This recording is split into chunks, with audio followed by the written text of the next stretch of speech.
Bonjour les amoureuses et les amoureux de Polar, j'espère que vous allez bien. Aujourd'hui, je voulais vous partager où j'en étais avec les enquêtes de Moretti et aussi vous montrer que parfois vous prévoyez quelque chose et que finalement ça ne se passe pas du tout comme vous l'aviez prévu, mais que finalement c'est pas si grave. Tout est une question d'organisation et d'adaptabilité.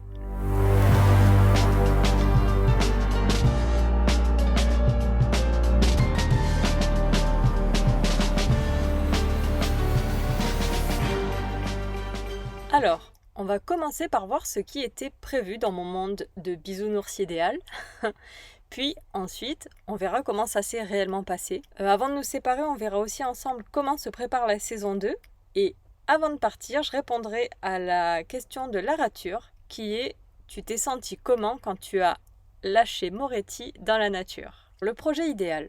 Vous savez, avant un projet, vous vous dites toujours « Ouais, je vais faire ce projet comme ci, comme ça, à telle date, ça va être tout super bien calé, le timing au poil. » Dans votre tête, ça peut pas être autrement que ce que vous l'avez imaginé. Parce que vous avez tout calibré, tout pensé comme il faut. Sans surprise, c'est ce que j'ai fait pour les enquêtes de Moretti, et je croyais dur comme fer que j'allais y arriver. À l'origine, j'avais prévu de préparer tous les épisodes en amont, avant même de commencer la publication. Ça devait me permettre deux choses. Une, continuer mes autres projets, notamment l'écriture et la correction de mon prochain roman, et surtout me concentrer sur la communication du podcast afin de le déployer au maximum. Mais, bah oui, il y a un mais, sinon ça serait trop facile. Ça s'est pas passé du tout comme ça. Pas du tout.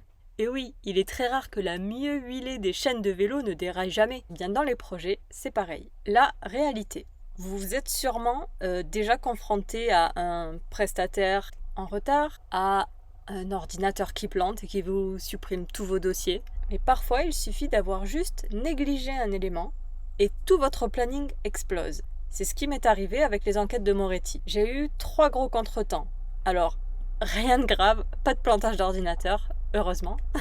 Mais 3 choses qui ont fait que ça ne s'est pas passé comme prévu. Déjà, créer les 11 épisodes à la suite. Mais qu'avais-je pensé? En fait, quand j'ai pris cette décision, c'était au tout début du projet. Du coup, au début du projet, j'étais fraîche, j'étais motivée, j'avais du mordant. 11 épisodes, même pas peur. Mais en fait, il s'est avéré que produire un épisode me prend énormément de temps et d'énergie.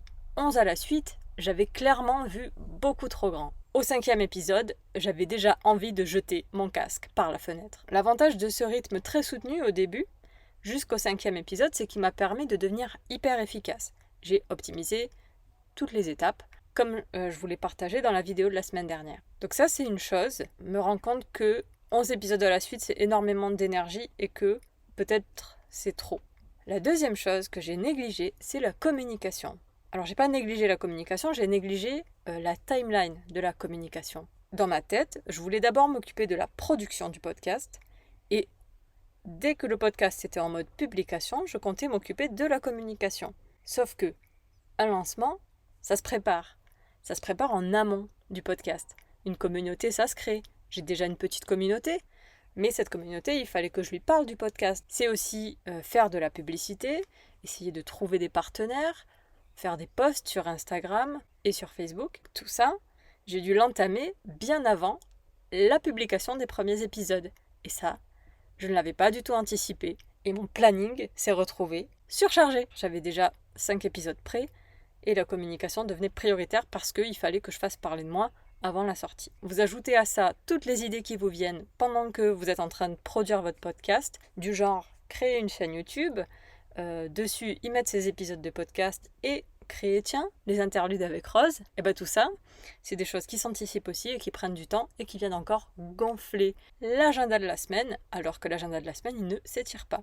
Donc vous voyez, rien de grave, simplement une question d'organisation, de choses qui s'accumulent dans l'agenda et qui font que, au final, le 27 avril, date de sortie de l'épisode 1, je me suis retrouvée avec seulement 5 épisodes de près, alors que j'avais prévu d'en avoir 11 de près ce jour-là. J'ai un peu paniqué sur le moment et puis j'ai pris du recul. Je me suis dit, ok, tu as 5 épisodes de près, ça veut dire que tu as 5 semaines d'avance sur le planning. Tout devient juste une question maintenant d'organisation. Ta communication de masse, elle a été faite au début. Maintenant, c'est de la communication qui est hebdomadaire, donc ça va rouler. ça peut se préparer en avance. Même si je m'autorise quelques petites vidéos sur Insta à la volée. Et aujourd'hui, j'ai une semaine d'avance pour encaisser un nouvel épisode, ce qui est largement suffisant. Ouais, il faut pas que j'ai un gros pépin. Il faut pas que je me retrouve à l'hôpital ou ce genre de choses parce que j'ai qu'une semaine d'avance. Après je me dis, si je me retrouve à l'hôpital, peut-être que vous serez indulgent et que vous m'autoriserez à publier mes épisodes un peu en retard. Parce qu'après tout, je suis un studio à moi toute seule. Je vous rassure, je tiens le rythme. Les épisodes sont en cours de création. Par exemple, cette semaine, je prépare le montage du chapitre 8 et la publication, et j'enregistre le chapitre 9. Donc vous voyez, j'ai une semaine d'avance, c'est parfait. Donc voilà, tout ça pour vous dire que parfois, vous allez prévoir des choses et ça ne se passera pas comme vous l'avez prévu. Ça pourra même vous mettre dans le jus pendant quelques semaines, mais ce qu'il ne faut pas oublier, c'est que ça reste de l'apprentissage finalement, parce que le coup d'après, vous viserez plus juste. Dans le cas des enquêtes de Moretti, j'ai clairement identifié les points à améliorer sur l'organisation pour les prochaines saisons. Parce que oui, il y aura une saison 2, j'y compte bien. Pour l'instant, la saison 2, elle est seulement à l'étape d'idée dans ma tête. Mais pourtant, vous pouvez déjà, vous, participer à la saison 2. Honnêtement, la meilleure manière de me soutenir, c'est de participer financièrement à la création de la saison 2. Pour cette nouvelle saison, je ne pourrai commencer à travailler dessus que lorsque j'aurai récolté assez de fonds. Parce que, tout simplement, c'est un investissement tel qui n'est pas tenable pour moi sur du long terme. C'est énormément de temps et c'est aussi un peu d'argent que j'investis, d'où l'importance de votre participation pour que je puisse créer la saison 2. Donc si les enquêtes de Moretti vous plaisent et que vous voulez écouter la suite, vous pouvez vous rendre sur roselivre.fr/Alex. Je vais bientôt mettre en place une campagne Ulule où vous aurez donc des contreparties. Malgré tout, je tenais à vous proposer aussi, si vous le souhaitez, de participer financièrement tout de suite. Je prendrai en compte votre participation. Vous pouvez déjà participer sur Tipeee. Il y a des contreparties déjà existantes. D'ailleurs, sur Tipeee, j'ai déjà eu un don mensuel qui a été fait. Et je tenais à remercier très particulièrement Marilène qui a fait ce don. Merci Marilène, ça me touche énormément. Et bien voilà, avant de partir, je n'oublie pas de répondre à la question de l'Arature, qui est « Tu t'es senti comment quand tu as lâché Moretti dans la nature ?» Alors déjà, la première fois que j'ai lâché Moretti dans la nature, c'était un Moretti adulte, et c'était dans le crépuscule d'aurore. Alors à ce moment-là, je ne savais pas qu'il plairait autant au lecteur.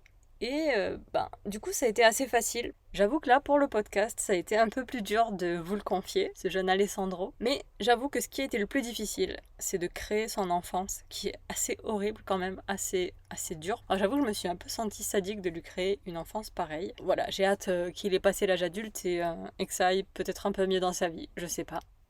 On verra bien ce qui va lui arriver à ce petit Moretti dans les prochaines saisons. Et bien sur ce, je vous remercie infiniment. Il ne me reste qu'à vous souhaiter une agréable journée ou une agréable soirée. Et je vous dis à très bientôt. Salut!